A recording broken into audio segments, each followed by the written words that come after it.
back to my YouTube channel. Today I'm going to be teaching you how to get started on the clarinet. So we're going to first assemble the instrument on the floor where it is safe, and you are going to pick up what's called the bell. This one. That's the bell. This is the bottom of the instrument, and usually it'll have a logo. The logo is going to go on the front, and then you are going to take the lower joint. This is the bigger of the two. This is like the lower body joint, and you are going to shove this cork into this bell gently. Like, make sure that you're not really pressing on these buttons up here. Just kind of give it some little shimmies. The holes are going to go towards the front. See, logo, holes. Okay. The next part is the upper joint, and it's the slightly smaller one. Looks like this. These keys down here are the bottom, and it's got a logo that goes in the front too. So when you're putting this together, you want to make sure that you do press down these keys, because there's a little hinge right there, and when you press it down, it goes up. So if it's pressed down, it's less likely to hit on anything on the lower joint. So you're going to give it a little shimmy. And that joint that we were just pressing down so it doesn't smack anything when you're shimmying it on the horn is going to line up right here. Right there. It's going to line up. Okay, awesome. Next part is the barrel, which is this. Looks like this. You're going to put it right there at the top. Also, if you have any cork grease, you can just put a little bit on the cork, and it just makes it a little bit easier to shimmer these pieces together. Bingo bongo. And then you got the mouthpiece, which the mouthpiece has a little cap on it, and it has a ligature on it. I'm going to take the ligature off so I don't like bend it while putting it on, and it's going to go on top of the barrel up here.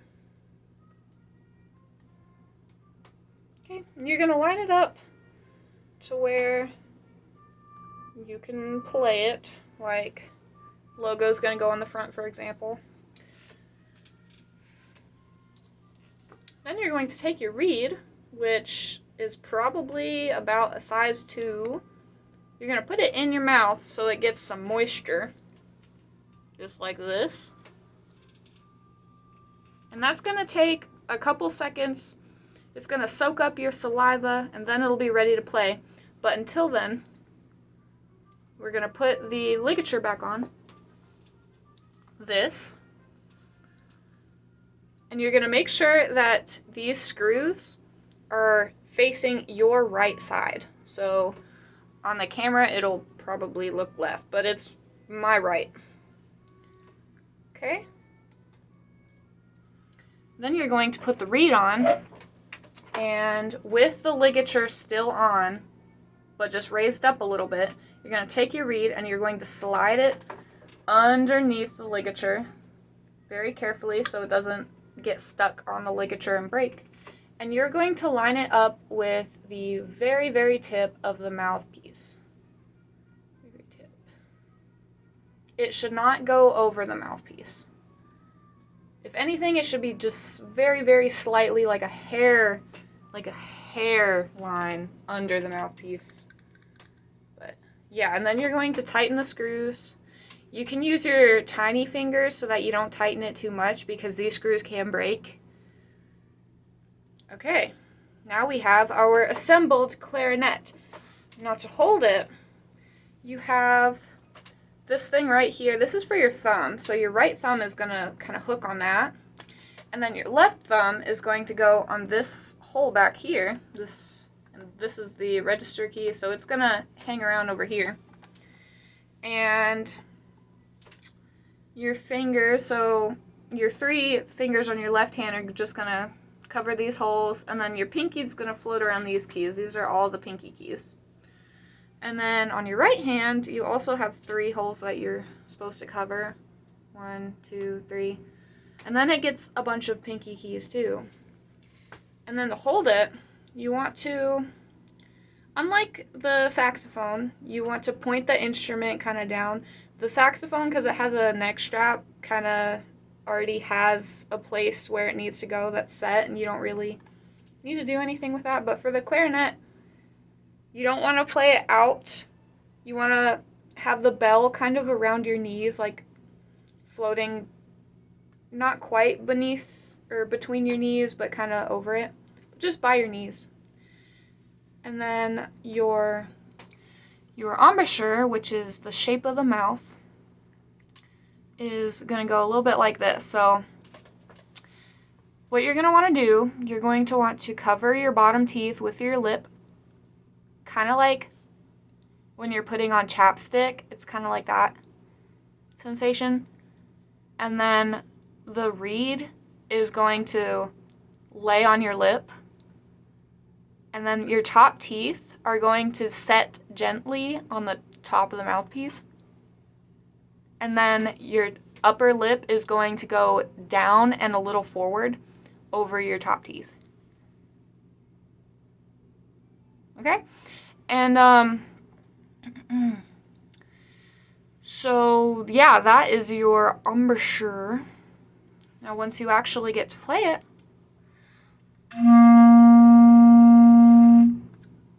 you're gonna make a noise. And what you're gonna want to think about is the articulation, like how you're going to start and finish the note. So for the most part, you're gonna think of the syllable to. So it's like you're gonna start with your tongue on the tip of the reed,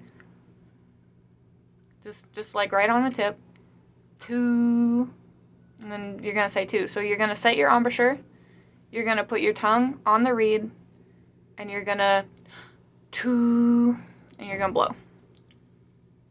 Embouchure.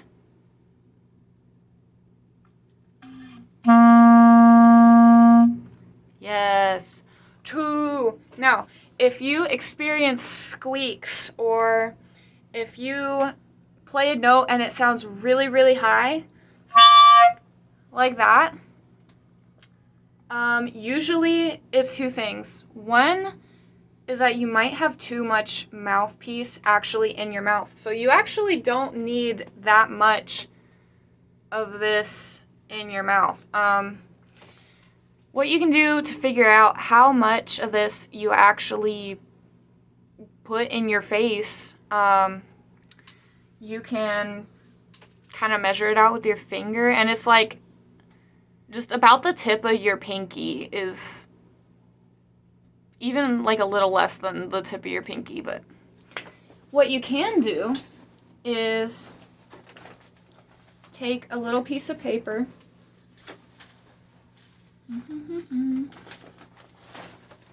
like a sticky note or something, like what I'm going to use.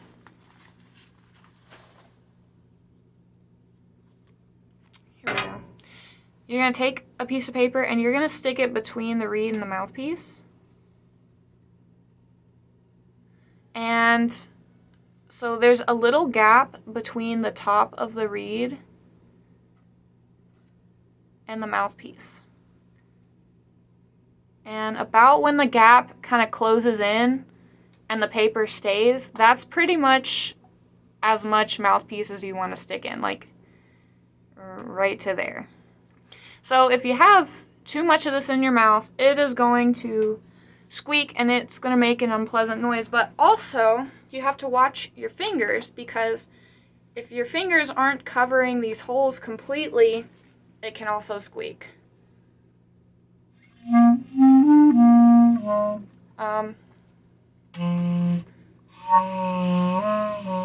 Yeah, it just won't make the correct noises. So you gotta watch your fingers and make sure that you're not bumping anything, and that you are doing the best you can to cover up these holes, which can be a little hard to get used to at first.